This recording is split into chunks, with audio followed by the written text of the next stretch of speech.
Mi nombre es Luis Cabral, soy cirujano plástico y director clínico de la Unidad de Quemados de Coimbra en Portugal, y voy a hablar un poco del diagnóstico y tratamiento de la sepsis en nuestros pacientes quemados. Como todos sabemos, en el pasado el shock inicial provocado por quemaduras graves era la principal causa de muerte en nuestros pacientes. Desde las últimas décadas del siglo XX, debido a un conocimiento más completo de la fisiopatología de las quemaduras y al desarrollo de modernas técnicas de reanimación, esta situación ha cambiado por completo. Y hoy en día, la infección es la causa de la mayoría de las muertes en quemados. En nuestros pacientes quemados, el riesgo de infección y diseminación sistémica aumenta debido a factores intrínsecos directamente relacionados con las quemaduras y factores extrínsecos relacionados con su tratamiento. Entre los primeros se encuentran la pérdida de la barrera cutánea, la inmunosupresión innata y adquirida provocada por las quemaduras, la presencia de tejidos necróticos que favorecen la proliferación microbiana, la translocación microbiana intestinal por pérdida de la motilidad gástrico-intestinal, la disminución del aclaramiento de las vías respiratorias, etc. Como los factores intrínsecos dependientes del tratamiento, podemos mencionar, en primer lugar, la inmovilización y agresividad de la flora hospitalaria, así como también la necesidad de uso prolongado de dispositivos invasivos, ya sean intravasculares, como catéteres y vías arteriales, o respiratorios, como sondas endotraqueales y ventilación mecánica, sin olvidar, claro, las sondas vesicales. De la combinación de todos estos factores de riesgo, puede surgir una invasión microbiana del torrente sanguíneo con un cuadro de sepsis, es decir, infección sistémica. Se estima que el 75% de la mortalidad de las quemaduras está directamente relacionada con la infección. En el caso de la sepsis, desde el momento en que los microorganismos ingresan al torrente sanguíneo y alcanzan órganos importantes a distancia, el cuadro clínico se desarrolla progresivamente, incluyendo fiebre, taquipnea, hipotensión, trastornos mentales, hiperglicemia inexplicable, etc., cuya gravedad y rapidez dependen, lógicamente, de la virulencia del agente y también de la capacidad de defensa del huésped, culminando en casos graves en shock y fallo multiorgánico, con desenlace fatal en ausencia de terapia antimicrobiana y medidas de soporte que puede incluso atingir una tasa de mortalidad de 28 a 65%. El diagnóstico precoz de la sepsis y el tratamiento antimicrobiano temprano son fundamentales para maximizar las posibilidades de supervivencia, ya que después de 12 horas sin prescribir antimicrobianos desde el diagnóstico de la sepsis, la mortalidad se va a duplicar y continuará aumentando con el tiempo. Por otro lado, cuando además de la infección se instala un cuadro hipotensivo, cada hora de retraso se ha probado que va a llevar directamente a un aumento muy significativo, cerca de 7%, en la tasa de mortalidad. Para evitar este desenlace fatal de un cuadro séptico, es necesario, por tanto, iniciar cuanto antes una adecuada terapia antimicrobiana, junto con las medidas generales de soporte necesarias para el paciente crítico, es decir, ventilación, diálisis, exámenes, etc., pero hay que hacerlo bien. La terapia de antibióticos es todavía una espada de doble filo. Siendo imprescindible para tratar la infección, la prescripción de antimicrobianos no está exenta de riesgo, ni se puede hacer de una forma liviana, ya que su administración está directamente relacionada con el desarrollo de resistencias en los microorganismos, lo que, juntamente con la disminución de la investigación y aprobación de nuevos antibióticos que vivimos en estos tiempos, constituye hoy uno de los grandes problemas de la humanidad. El uso racional de antibióticos implica así un esfuerzo permanente por equilibrar la necesidad de eficacia con la prevención del desarrollo de resistencias microbianas, la toxicidad y los costes de la terapia. Sabiendo que el diagnóstico precoz de la sepsis es fundamental para la supervivencia, el problema es que en los pacientes quemados la sospecha y diagnóstico de una condición séptica son más difíciles que en otras lesiones traumáticas, porque las quemaduras extensas se acompañan invariablemente de una reacción inflamatoria sistémica, presentando signos clínicos que imitan un cuadro infeccioso, incluso en ausencia de cualquier infección. Esto significa que, por ejemplo, valores de temperatura corporal hasta 38,5 de grados, leucocitoses ou níveis elevados de proteínas de fase aguda, como a proteína C reativa, são constantes em pacientes grande queimados, mesmo quando há qualquer infecção. Por esto, em 2007, a American Burns Association propuso puntos de corte mais altos para os signos clínicos de sepsis para os pacientes queimados, comparativamente com aqueles que não estavam queimados. Porém, todavía, el 6 de maio de 2023 se publicou em Burns um artigo primordial em que um grupo de expertos coordinado por el Dr. Dave Greenhalgh lançou a campanha Surviving Sepsis After Burns Campaign, resultado de uma reunião de consenso patrocinada por la International Society of Burn Injuries em seu último congresso em Guadalajara. Aqui se propuseram novas definições para a sepsis em pacientes queimados, assim como novos critérios para seu diagnóstico e tratamento, com o objetivo de melhorar os critérios de 2007, aconsejando o abandono de los signos de la reação inflamatória sistémica, já que estes estão presentes em todos os pacientes com queimaduras extensas, tenham ou não sepsis, como já hemos hablado. La Surviving Sepsis After Burns Campaign ha adoptado la definición de sepsis propuesta en 2016 por los intensivistas de la Surviving Sepsis Campaign, o sea, la sepsis 3, que define sepsis como una disfunción orgánica que pone en peligro la vida y disfunción esta causada por una respuesta desregulada del hóspede a la infección. La disfunción orgánica, a su vez, se caracterizó por um valor superior ou igual a 2 em el Quick Sequential Organ Failure Assessment, Quick SOFA. Por outro lado, o choque séptico é definido como um subconjunto de sepsis mais grave, com anomalias em que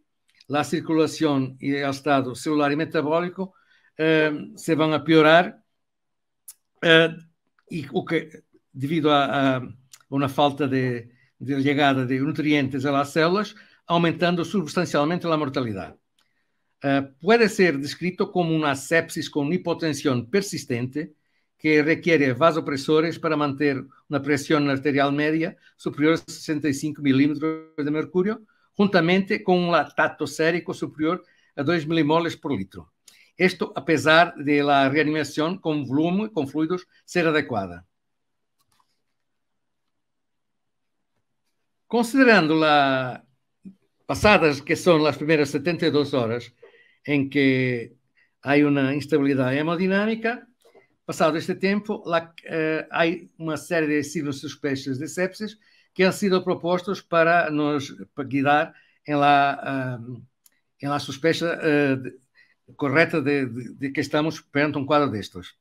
Assim, la Surviving Sepsis After Burn Campaign propõe uma série de signos que devem ser sospechar sepsis depois, como he dicho, do terceiro dia de queimadura. Entre estas, vemos o cambio de SOFA em mais de 2 pontos, o cambio de lactato que já hemos hablado, o cambio de temperatura com aparecimento ou o aparecimento de uma nova febre ou hipotermia, a diminuição aguda do recuento de plaquetas, a diminuição da produção de urina ou um aumento inexplicável das densidades líquidas, um estádio de lesão renal aguda superior a 1 segundo o score Kidney Disease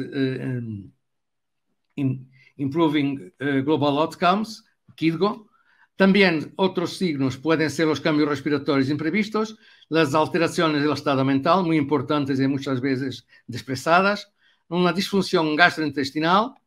o cambio em el aspecto da ferida, de su color, sugestivo de infección, y por la primera vez se habla del aumento de la procalcitonina superior a 2 nanogramas por mililitro como un sinal de sospecha, con lo que no se pasaba antes. Bueno, si hay una sospecha de sepsis, es necesario redoblar la vigilancia microbiológica y laboratorial. Se debe recolectar hemocultivo siempre antes de se empezar con los antibióticos. Por otro lado, las biopsias y cultivos de tecidos profundos no son necesarios bastando obtener cultivos de la herida con una torunda superficial si hay un cambio en la apariencia de la herida. Naturalmente, los otros cultivos como de orina y sputo serán, pero no son tan importantes para el diagnóstico como los hemocultivos. Todas las pruebas de laboratorio se deben interpretar en un contexto de las tendencias, o sea, secuencialmente y no solo considerar un único hallazgo de laboratorio. La procalcitonina, por ejemplo, es una de estas pruebas que debe ser considerada para el diagnóstico de sepsis, pero nunca de una forma isolada. Tiene siempre que ser acompañada de alteraciones clínicas de estas que habíamos hablado. Por otro lado, no hay hasta ahora ninguna evidencia para respaldar la decisión de utilizar nuevas pruebas de diagnóstico, nuevos biomarcadores para diagnosticar las sepsis por las quemaduras. Entonces, hasta nueva decisión, la procalcitonina sigue siendo el mejor biomarcador, a pesar de no ser perfecto para este propósito. Bueno, si hay una sospecha fuerte de sepsis, correr muestras para microbiología y empezar luego la administración de antibióticos. Pero ¿cómo y cuándo hacerlos? Bueno, como regla general, si hay choque, la terapia antibiótica empírica se debe iniciar de inmediato, menos de una hora después del diagnóstico. Si no hay choque, se puede retrasar un poco este inicio de antibioterapia, lo que da tiempo para conseguir la cosecha en las microbiológicas, el primer gram, la dosificación de la procalcitonina y otros estudos de imagen y de laboratorio que nos pueden dar informaciones más precisas o entonces, al contrario, descartar la presencia de una infección. Bueno, a la hora, pasado esto, se mantém la sospecha de sepsis, está na hora de elegir um antibiótico empírico inicial. Para isso, é importante saber há quanto tempo se produziram as queimaduras, quanto tempo leva hospitalizado o paciente, se está ventilado ou não, quais são suas morbilidades e alergias, se há havido outras hospitalizações recentes e quais são os antimicrobianos que porventura haya tomado. Há que ter em conta que existe um padrão comum de evolução com o tempo em la colonização das queimaduras. Sabendo a colonização, saberemos qual é o microorganismo mais provável a invadir os tecidos profundos e provocar a sepsis. Assim, na primeira semana pós-queimaduras, predominam as bactérias comensales gram-positivas da piel, como os estafilococos, mientras que entre a segunda e a terceira semana aparecem com maior frequência as bactérias gram-negativas do tubo digestivo do paciente, como a pseudomonas, a Klebsiella, etc. Más tarde, los hongos y los virus pueden aparecer, particularmente cuando ya haya una disminución importante de las defensas, normalmente nunca antes de la tercera semana. El conocimiento, por otro lado, muy importante también, es saber el conocimiento de la propia flora hospitalar de cada servicio y las resistencias que los microorganismos tienen en este servicio. Para eso es muy importante que existam tablas microbiológicas atualizadas, incluindo também os resultados das pruebas de sensibilidade. Isto todo nos tornará mais provável que consigamos elegir empíricamente o antibiótico apropriado. Bueno, en cuanto a su comportamiento en términos de farmacocinética y dinámica de los fármacos, los antibióticos se pueden dividir, como ven aquí, en tres grupos. Los dependientes de la concentración, como los aminoglucósidos, donde la eficacia depende fundamentalmente de la concentración máxima que alcanzan por cima de la concentración inhibitoria mínima, o sea, la concentración que impide el crecimiento bacteriano, y por eso se pueden muchas veces o generalmente administrarse en dosis única. Hay otros antibióticos, como los beta-lactámicos, que ven al fondo, onde el tiempo máximo que el antibiótico permanece por encima de la concentración inhibitoria mínima es lo más importante. Y luego hay que administrarlo varias veces al día o entonces, mejor ainda, mantenerlo en una infusión continua. Hay un tercer grupo, que son los antibióticos dependientes da área bajo la curva, como las quinolonas, la vancomicina o el Nasolid, donde lo que importa es la máxima exposición, o sea, la cantidad que alcanza el antibiótico por cima de la concentración unitaria mínima, y en estos antibióticos suele hacerse una administración 2 veces al día.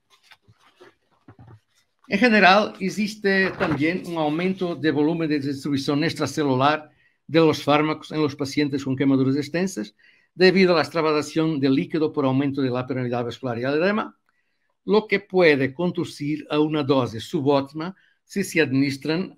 antibióticos hidrofílicos como los aminoglucósidos, los beta-lactámicos, glucopeptídeos, colistina, leslida, etc. Porque para este se recomienda siempre maximizar la dosis, muchas veces doblar la dosis, y también usar una dosis de carga inicial para conter más fácilmente, más rápidamente, el nódulo bacteriano, para que se consiga una concentración mayor donde están los microorganismos. Para los antibióticos lipofílicos, como las fluoroquinolonas, los macrólidos, las tigenciclinas, las lincosaminas, su distribución es principalmente intracelular, pero que no necesitarán de estos ajustes de dosis. En un paciente con shock séptico es muy importante tener en cuenta que no está recomendada la administración de antibióticos por vía oral, subcutáneo o intramuscular, ya que además del edema existe una situación de hipoperfusión, que es característica del propio shock, y que impide una correcta distribución de los antibióticos por estas vías.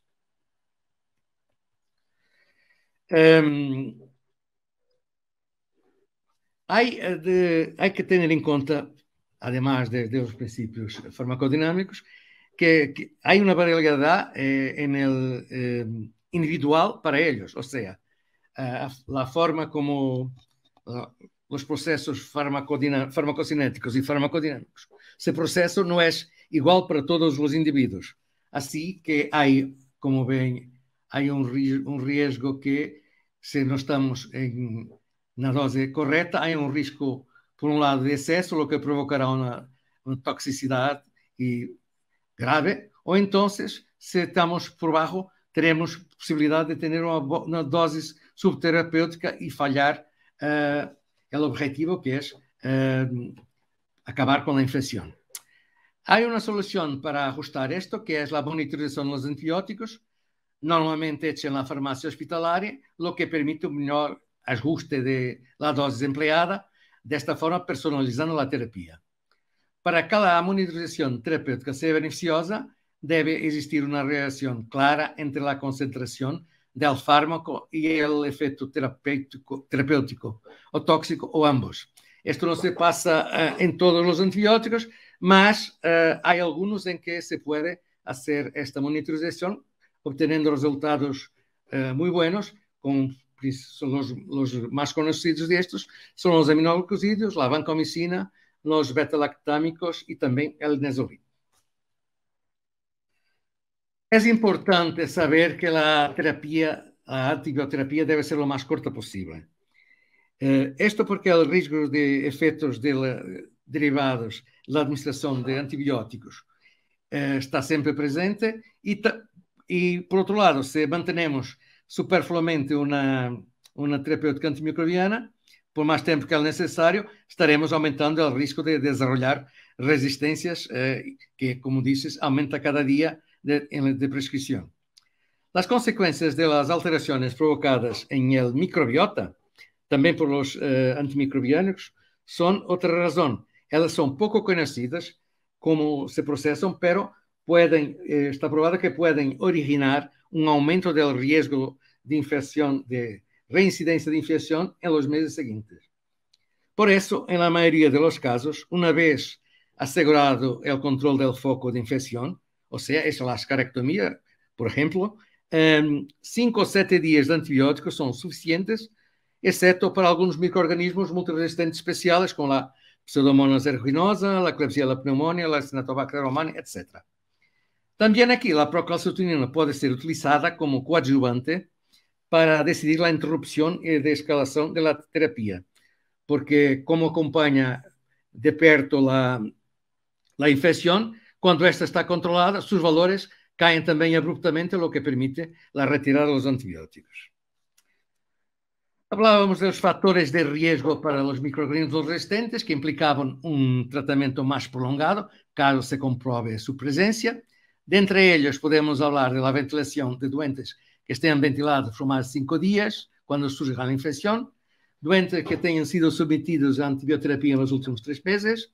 doentes com hospitalização superior a 2 dias também nos últimos 3 meses, doentes que residam em asilo de ancianos, que hagam terapia endovenosa em casa ou diálise, que possuam úlceras crónicas tratadas de forma ambulatória, que sejam imunodeprimidos por imunossupressão inata ou adquirida, que tenham algumas comorbilidades particulares, como a diabetes, as neoplasias, uma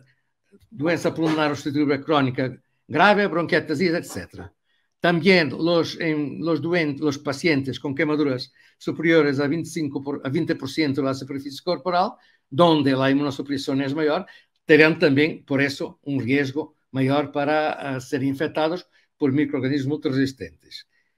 Y el último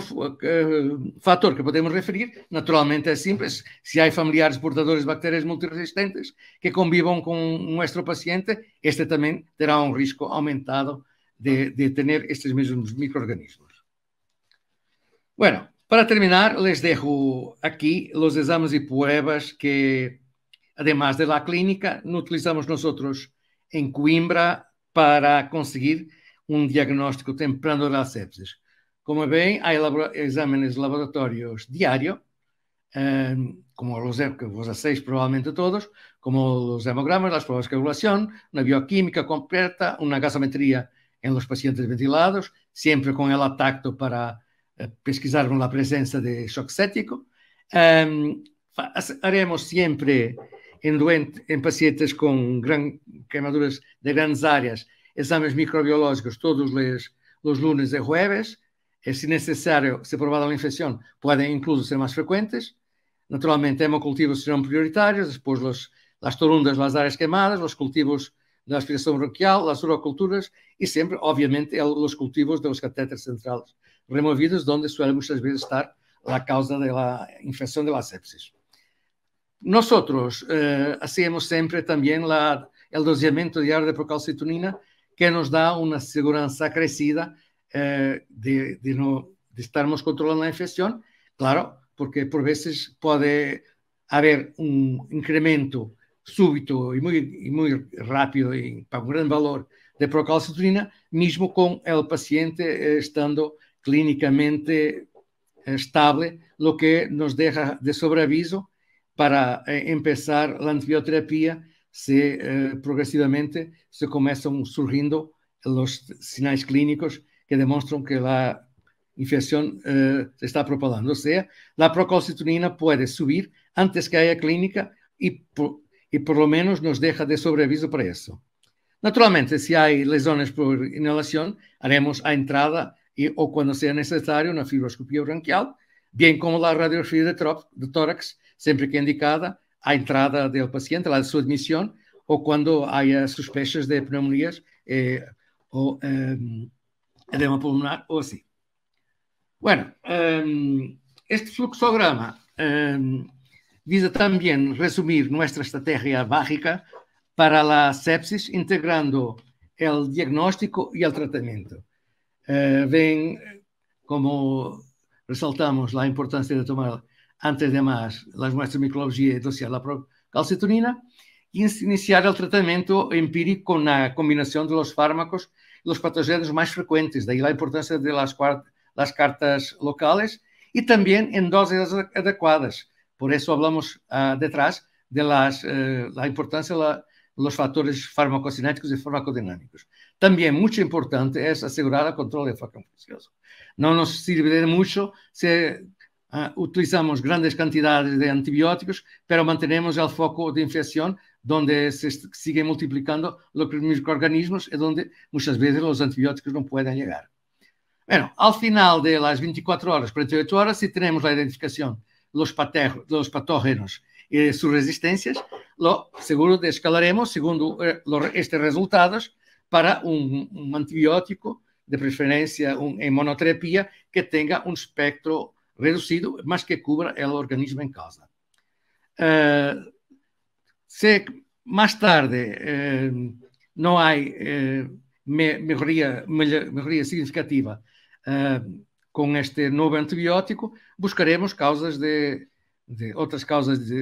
para las alterações clínicas, como procurar uma superinfecção, uma formação de abscessos, uma causa não infecciosa, doses inadequadas, uma mala penetração celular, algum erro em los PKPD. Se não conseguimos a las 24, 48 horas aún a identificação de patógenos y no conocemos sus resistencias, pues seguimos con con el tratamiento antibiótico empírico en combinación para dirigido a los microorganismos más frecuentes y repetiremos las correjas de microbiología y procalcitonina, reevaluando todo a 72 horas. Si hay una mejoría clínica a las 72 horas, pues mantendremos el antibiótico solo más 2 o 3 días, por eso haciendo un total de 5 o 7 días, segundo la respuesta clínica, claro, y la procalcitonina. Como referimos, se puede prolongar este periodo de tiempo si hay los tales patógenos multiresistentes especiales. Y por esto, y pidiendo perdón por